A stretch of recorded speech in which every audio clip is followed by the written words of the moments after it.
nabaddu macnaheedu ma aha joojinta dagaalka oo keliya, sidoo kalena waa joojinta dulmiga iyo cadaalad darrada.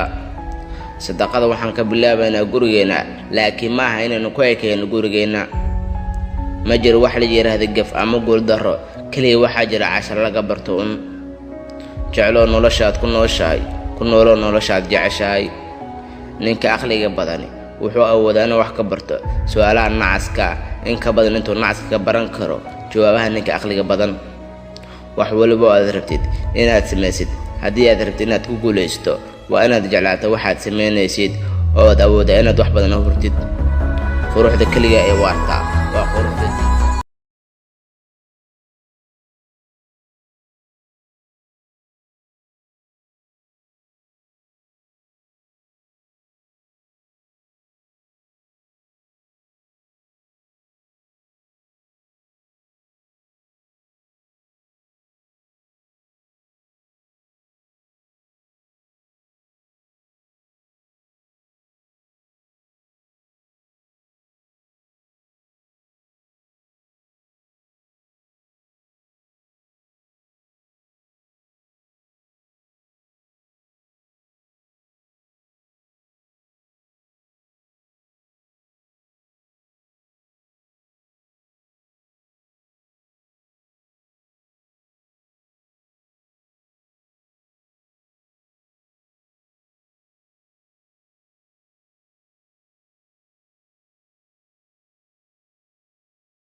nabaddu macnaheedu ma aha joojinta dagaalka oo keliya, sidoo kalena waa joojinta dulmiga iyo cadaalad darrada.